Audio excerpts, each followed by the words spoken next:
Hi friends, എല്ലാവർക്കും നമസ്കാരം. ഇന്ന് നമ്മളൊരു സ്നാക്ക് റെസിപ്പി ആയിട്ടാണ് കേട്ടോ വന്നിരിക്കുന്നത്. നമ്മൾ ബേക്കറിയിൽ നിന്നൊക്കെ വാങ്ങുന്ന രീതിയിലുള്ള ഒരു ചിക്കൻ റോളിൻ്റെ റെസിപ്പിയാണ്. അപ്പോൾ അതെങ്ങനെ ചെയ്യാൻ നോക്കാം. അപ്പോൾ ആദ്യം നമുക്കിതിന് വേണ്ടിയിട്ടുള്ള മാവ് റെഡിയാക്കി എടുക്കാം. അപ്പോൾ അതിനായിട്ട് ഒരു 2 കപ്പ് മൈദയാണ് കേട്ടോ എടുത്തിരിക്കുന്നത്. ഇതിലേക്ക് ആദ്യം ആവശ്യത്തിനുള്ള ഉപ്പ് ചേർക്കാം. പിന്നെ ഒരു 1/2 ടീസ്പൂൺ ഈസ്റ്റ് ചേർത്ത് കൊടുക്കാം. ഈസ്റ്റ് ഇതിൽ എന്തായാലും ചേർക്കണം കേട്ടോ. അപ്പോഴാണ് നമ്മളിത് കഴിക്കുന്ന സമയത്ത് ഒരു ബണ്ണൊക്കെ കഴിക്കുന്ന രീതിയിൽ ആ പുറം ഭാഗം കുറച്ച് വലിവോട് കൂടിയിട്ട് കിട്ടുക. പിന്നെ 1 ടേബിൾ സ്പൂൺ പഞ്ചസാര, അതിന് ശേഷം 1 ടേബിൾ സ്പൂൺ ഓയിലും ചേർത്ത് കൊടുക്കാം. എന്നിട്ട് ഇതെല്ലാം കൂടിയിട്ട് ഇതുപോലെ നന്നായിട്ടൊന്ന് മിക്സ് ചെയ്തെടുക്കാം. എല്ലാം ഒരുപോലെ ഒന്ന് യോജിക്കുന്ന രീതിയിൽ മിക്സ് ചെയ്തെടുക്കുക.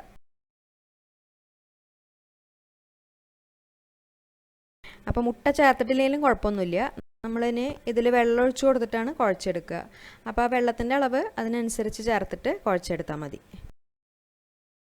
അപ്പോൾ ഇനി ഇതിലേക്ക് കുറേശ്ശെ വെള്ളം ഒഴിച്ചു കൊടുത്തിട്ട് ഇത് നല്ല സോഫ്റ്റായിട്ടൊന്ന് കുഴച്ചെടുക്കാം. അപ്പോൾ ചെറിയ ചൂടുള്ള വെള്ളമാണ് കേട്ടോ ഒഴിച്ചു കൊടുത്തിരിക്കുന്നത്. ചൂട് ഒരുപാട് കൂടുതലാവാൻ പാടില്ല. നമ്മൾ ജസ്റ്റ് വിരലൊക്കെ ഒന്ന് ഇട്ട് നോക്കുമ്പോൾ സഹിക്കാവുന്ന ചൂട് അത്രയാണ് ഉണ്ടാവാൻ പാടുള്ളൂ. വെള്ളത്തിന് ചൂട് കൂടുതലായി കഴിഞ്ഞാൽ പിന്നെ ഈസ്റ്റ് ആക്ടിവേറ്റ് ആയിട്ട് കിട്ടില്ല. പിന്നെ ഇവിടെ ഇപ്പം നമ്മൾ ഇൻസ്റ്റൻറ്റ് ഈസ്റ്റ് ആയതുകൊണ്ടാണ് മാവിൽ ഡയറക്റ്റായിട്ട് ചേർത്ത് കൊടുത്തത്. ഡ്രൈ ഈസ്റ്റ് ആണെങ്കിൽ ഈസ്റ്റ് ആദ്യം ഒന്ന് ആക്ടിവേറ്റ് ചെയ്തെടുത്തിട്ട് ചേർത്താൽ മതി. അതായത് ഒരു 1/4 കപ്പ് ചെറിയ ചൂടുവെള്ളത്തിൽ 1 ടീസ്പൂൺ പഞ്ചസാരയും ഈ 1/2 ടീസ്പൂൺ ഈസ്റ്റും ചേർത്തിട്ട് നന്നായിട്ടൊന്ന് മിക്സ് ചെയ്ത് വെക്കുക. അപ്പോൾ ഒരു 15 മിനിറ്റ് കഴിയുമ്പോൾ അത് നന്നായിട്ട് ആക്ടിവേറ്റ് ആയിട്ട് വരും. അപ്പോൾ അത് ഈ മാവിൽ ഒഴിച്ചു കൊടുത്തിട്ട് കുഴച്ചെടുത്താൽ മതി. കുഴയ്ക്കുമ്പോൾ മാവ് കയ്യിൽ ഒട്ടുന്നുണ്ടെങ്കിൽ കയ്യിൽ കുറച്ച് എണ്ണയാക്കി കൊടുത്തിട്ട് കുഴച്ചെടുക്കുക. നമ്മുടെ ചപ്പാത്തി മാവിനേക്കാളും കുറച്ചും കൂടി ഒന്ന് ലൂസായിട്ട്, അതായത് കുറച്ചും കൂടി ഒന്ന് സോഫ്റ്റായിട്ട് കുഴച്ചെടുത്താൽ മതി. അപ്പോൾ ഏകദേശം ഒരു 1/2 കപ്പ് വെള്ളം മതിയാവും. അത് ഒഴിച്ചു കൊടുത്തിട്ട് ഇതുപോലെ നല്ല സോഫ്റ്റായിട്ടുള്ളൊരു മാവായിട്ട് കുഴച്ചെടുക്കുക. ഇനി ഈ മാവ് നമുക്ക് കുറച്ച് സമയം ഒന്ന് റെസ്റ്റ് ചെയ്യാനായിട്ട് വെക്കണം. അതായത് മാവ് ഒന്ന് പൊങ്ങി വരാനായിട്ട് വെക്കണം. അപ്പോൾ ആദ്യം അതിൻ്റെ മേൽഭാഗം ഡ്രൈ ആയി പോകാതിരിക്കാൻ വേണ്ടിയിട്ട് കുറച്ച് എണ്ണ അതുപോലെ നന്നായിട്ടൊന്ന് ആക്കി കൊടുക്കുക. അതിന് ശേഷം ഇതുപോലെ ഒരു ക്ലിംഗ് റാപ്പോ അല്ലെങ്കിൽ ഒരു പ്ലേറ്റോ എന്തെങ്കിലും വെച്ചിട്ടൊന്ന് കവർ ചെയ്തിട്ട് ഇത് പൊങ്ങാനായിട്ട് വെക്കാം. അപ്പോൾ നല്ല ചൂടുള്ള സ്ഥലമൊക്കെ ആണെങ്കിൽ ഒരു 1-1.5 മണിക്കൂറൊക്കെ ആകുമ്പോഴേക്കും മാവ് നന്നായിട്ട് പൊങ്ങി വരും. തണുപ്പാണെങ്കിൽ അപ്പോൾ പൊങ്ങി വരുന്നത് വരെ റെസ്റ്റ് ചെയ്യാനായിട്ട് വെക്കുക. ഇനി അടുത്തതായിട്ട് നമുക്കിതിന് വേണ്ടിയിട്ടുള്ള ഫില്ലിങ് റെഡിയാക്കി എടുക്കാം. അപ്പോൾ അതിന് വേണ്ടിയിട്ട് ചിക്കൻ ഒന്ന് മാരിനേറ്റ് ചെയ്തെടുക്കണം. അപ്പോൾ നന്നായിട്ട് കഴുകി വൃത്തിയാക്കിയിട്ടുള്ള 1 കപ്പ് ചിക്കനാണ് കേട്ടോ എടുത്തിരിക്കുന്നത്. ചിക്കൻ്റെ ബോൺലെസ് പീസാണ് എടുത്തിട്ടുള്ളത്. അപ്പോൾ ആദ്യം ഇതിലേക്ക് ഒരു 1/4 ടീസ്പൂൺ മഞ്ഞൾപ്പൊടി, 1/2 ടീസ്പൂൺ മുളക് പൊടി, സാധാരണ എരിവുള്ള മുളക് പൊടി തന്നെയാണ് ചേർത്തിരിക്കുന്നത്. പിന്നെ ഒരു 1/2 ടീസ്പൂൺ കുരുമുളക് പൊടി, പിന്നെ ഒരു 1 മുതൽ 1.5 ടീസ്പൂൺ വരെ വിനീഗറും ചേർത്ത് കൊടുത്തിട്ടുണ്ട്. വിനീഗറിന് പകരം നാരങ്ങ നീര് ചേർത്താലും മതി. അതിന് ശേഷം ആവശ്യത്തിനുള്ള ഉപ്പും ചേർക്കാം. എന്നിട്ട് ഇതെല്ലാം കൂടി നന്നായിട്ടൊന്ന് യോജിപ്പിച്ചെടുക്കുക. ഇനി ഇത് സമയം ഉണ്ടെങ്കിൽ ഒരു 1/2 മണിക്കൂർ റെസ്റ്റ് ചെയ്യാൻ വയ്ക്കാം. ഇല്ലെങ്കിൽ പെട്ടെന്ന് തന്നെ വേവിച്ചെടുക്കാം. അപ്പോൾ ഇനി ഒരു പാത്രം അടുപ്പത്ത് വെച്ചിട്ട് അതിലേക്ക് കുറച്ച് ഓയിൽ ഒഴിച്ചു കൊടുക്കാം. ഒരുപാടൊന്നും വേണ്ട, വളരെ കുറച്ച് മാത്രം മതി. വെളിച്ചെണ്ണയോ റിഫൈൻഡ് ഓയിലോ ഏതായാലും എടുക്കാം.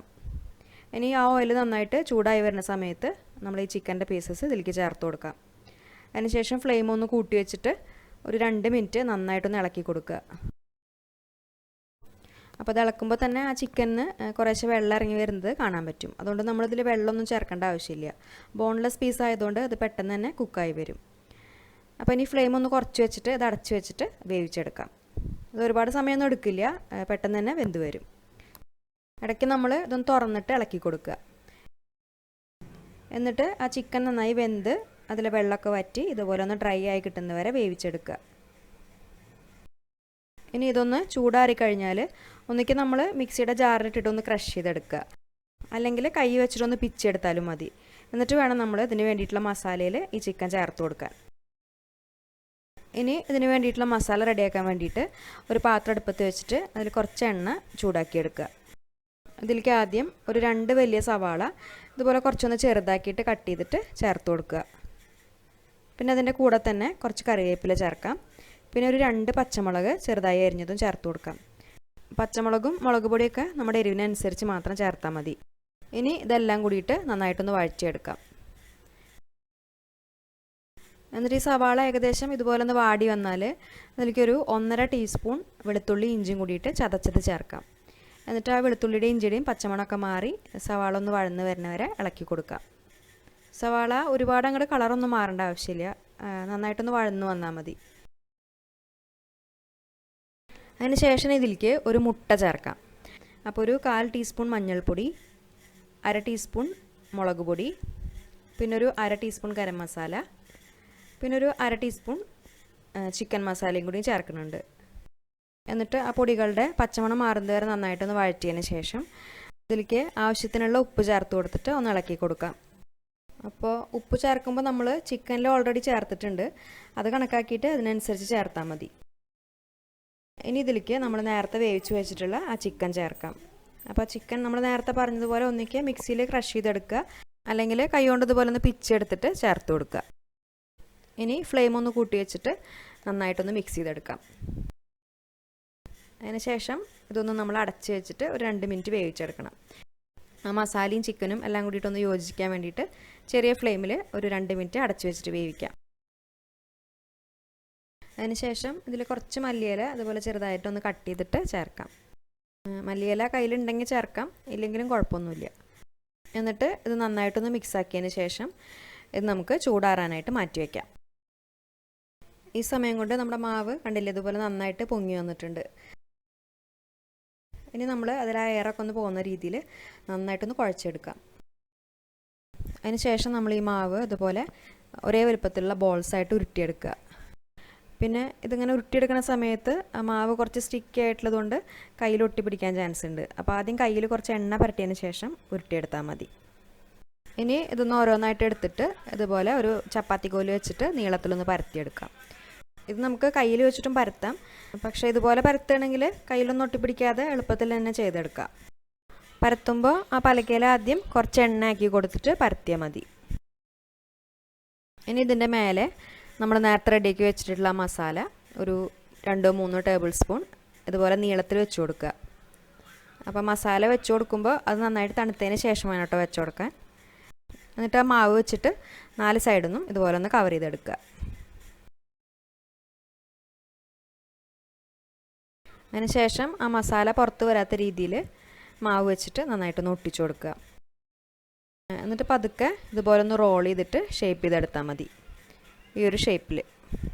എന്നിട്ട് ഉരുട്ടി വെച്ചിട്ടുള്ള മുഴുവൻ മാവും ഇതുപോലെ തന്നെ ചെയ്തെടുക്കുക. പിന്നെ ഈ ഒരു മാവിൽ നമ്മൾ ഈസ്റ്റ് ചേർത്തിട്ടുള്ളതുകൊണ്ട് ഇതിരിക്കുന്നിടത്തോളം കുറച്ചും കൂടി സോഫ്റ്റായിട്ട് ഒന്നുകൂടി പൊങ്ങി വരും. അപ്പോൾ നമ്മൾ ഒട്ടിച്ചിട്ടുള്ള ഭാഗങ്ങളൊക്കെ വിട്ട് പോകാൻ ചാൻസ് ഉണ്ട്. അപ്പോൾ നന്നായിട്ട് ഒട്ടിച്ചു കൊടുക്കുക. ഇനി ഇത് വറുത്തെടുക്കുന്നതിന് മുൻപായിട്ട് ഇത് ഓരോന്നും നമ്മൾ മുട്ടയിലൊന്ന് മുക്കിയതിന് ശേഷം ബ്രെഡ് ക്രംസിൽ കോട്ട് ചെയ്തെടുക്കണം.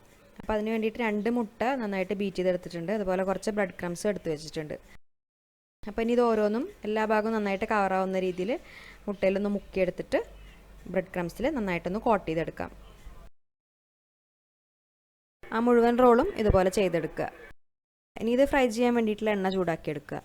അപ്പോൾ എണ്ണയ്ക്ക് ഒരുപാട് ചൂടുണ്ടാവാൻ പാടില്ല കേട്ടോ, ഒരു മീഡിയം ചൂടിലാണ് നമ്മൾ ഓരോന്നായിട്ട് ഇട്ട് കൊടുക്കേണ്ടത്. ചൂട് കൂടുതലായി കഴിഞ്ഞാൽ പുറമേ ബ്രെഡ് ക്രംസ് ആയതുകൊണ്ട് പെട്ടെന്ന് കരിഞ്ഞു പോവും, അതുപോലെ ഉള്ളിലെ മാവ് കറക്റ്റായിട്ട് കുക്കായി വരില്ല. അപ്പോൾ ഒരു ലോ ടു മീഡിയം ഫ്ലെയിമിൽ വെച്ചിട്ട് ഫ്രൈ ചെയ്തെടുക്കുക. എല്ലാ ഭാഗവും നല്ലൊരു കളറാവുന്നവരെ തിരിച്ചും മറിച്ചിട്ട് കൊടുത്തിട്ട് വറുത്തെടുക്കാം. എന്നിട്ട് നല്ലൊരു കളറാവുമ്പോൾ എണ്ണയിൽ നിന്ന് എടുക്കാം. ഇത് ശരിക്കും നമ്മൾ ബേക്കറിയിൽ നിന്നൊക്കെ വാങ്ങുന്ന രീതിയിൽ തന്നെ ഉണ്ടാവും കേട്ടോ. പുറം ഭാഗം നല്ല ക്രിസ്പി ആയിട്ടും ഉള്ളിൽ നല്ല സോഫ്റ്റ് ആയിട്ടുള്ളൊരു ടെക്സ്ചറായിട്ടുണ്ടാവും. നല്ല ടേസ്റ്റാണ് കഴിക്കാൻ. അപ്പോൾ ഈ ഒരു ചിക്കൻ റോളിൻ്റെ റെസിപ്പി നിങ്ങൾക്ക് ഇഷ്ടപ്പെട്ടു എന്ന് വിചാരിക്കുന്നു. ഈ രീതിയിൽ ചെയ്യാത്തവരുണ്ടെങ്കിൽ എന്തായാലും ഒന്ന് ഉണ്ടാക്കി നോക്കുക, എന്നിട്ട് അഭിപ്രായങ്ങളൊക്കെ അറിയിക്കൂ. പിന്നെ വീഡിയോ നിങ്ങൾക്ക് ഇഷ്ടപ്പെട്ടാൽ ലൈക്ക് ചെയ്യാനും ഷെയർ ചെയ്യാനും കമൻറ്റ് ചെയ്യാനും മറക്കരുത്. പിന്നെ നമ്മുടെ ചാനൽ സബ്സ്ക്രൈബ് ചെയ്യാത്തവർ സബ്സ്ക്രൈബ് ചെയ്യാനും മറക്കരുത്. അപ്പോൾ ഇനി നല്ലൊരു റെസിപ്പിയായിട്ട് വീണ്ടും വരാം. താങ്ക്